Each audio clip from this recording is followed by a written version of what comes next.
Hey everyone, and welcome. Today we're going to dive into one of the most powerful and honestly fundamental tools in C programming, arrays. If you've ever needed to handle a list, a grid, or just a whole bunch of related data, this is where it all begins. So let's imagine a scenario. You're building a program to track student grades, right? And you've got 50 different test scores you need to store somehow. How would you even start to do that? I mean, you could declare 50 separate integer variables, score 1, score 2, score 3, all the way up to 50. But just thinking about that makes my head hurt. It's messy, it's impossible to manage, and it just doesn't scale. Thankfully, there is a much, much better way to handle this. And this right here is what we can call the data overload problem. How do we wrangle a large amount of similar information without making our code a complete disaster and, let's be real, driving ourselves crazy in the process?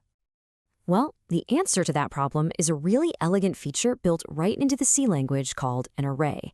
It's a structure that was specifically designed to solve this exact problem by letting us group a ton of values under a single, easy-to-manage name.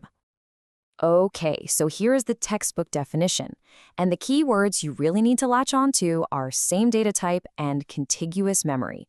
What does that mean? It means all the items are the same kind of thing, like all integers, and they're all stored right next to each other in memory. That's the secret sauce. It lets the computer grab them super fast. It's what makes arrays so incredibly efficient. But, that's a bit technical. Let's use an analogy that makes way more sense. Think of a simple 1D array as just the list, or maybe a single row of seats in a movie theater. Now, a 2D array, that's more like a grid, or a whole spreadsheet with both rows and columns. All right, let's get our hands dirty and start with the one you're going to use most often, the one-dimensional or 1D array. This is your go-to tool for pretty much any kind of simple ordered list. So how do you actually make one?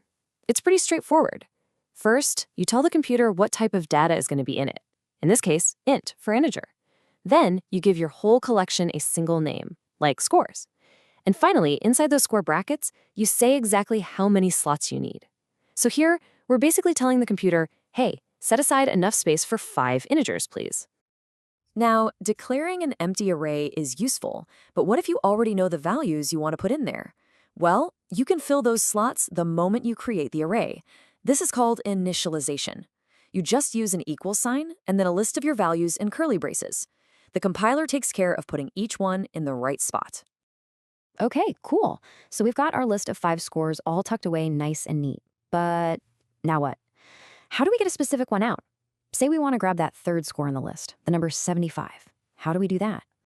We do it with something called an index. You just use the array's name, scores, and then put the position you want inside the square brackets. But wait a second. You might be looking at that and thinking, why the number 2? We wanted the third score, right?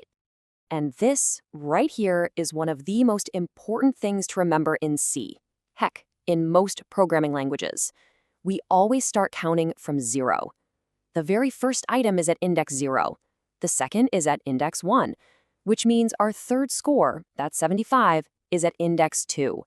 Getting this concept down is absolutely vital. It'll save you so much confusion later on. All right, so we've got a handle on these single-line lists, but what happens when our data isn't just a simple line? What if it's more like a grid?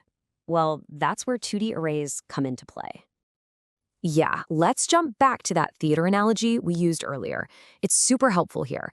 If our 1D array was just one row of seats, a 2D array is the entire seating chart for the theater. It has both rows and columns.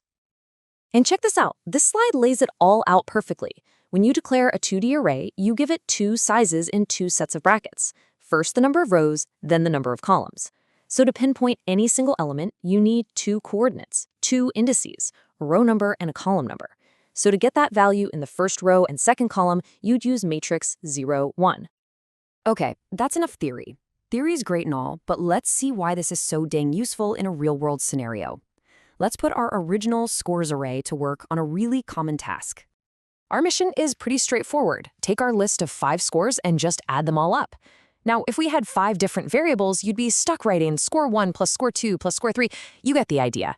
But with an array, we can do something way more clever. Now, the logic for doing this is a classic programming pattern. Seriously, you are going to use this all the time.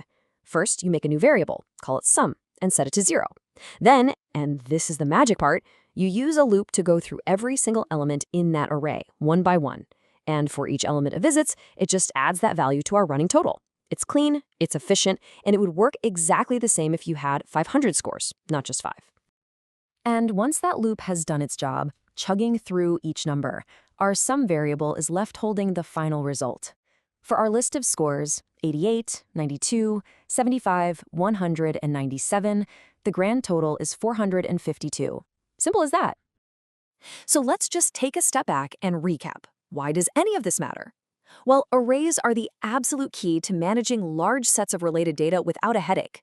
They let you process all that data super efficiently using loops. They are the building blocks for more complex things like the matrices we talked about. And at the end of the day, they just help you write code that is so much cleaner, more organized, and easier to expand on later. Look, arrays are more than just a way to store data. They're really your first big step into the whole world of data structures, a fundamental building block for pretty much everything that comes next. So now that you have this awesome tool in your toolkit, just think about it for a second. What bigger, more interesting problems can you go out and solve now?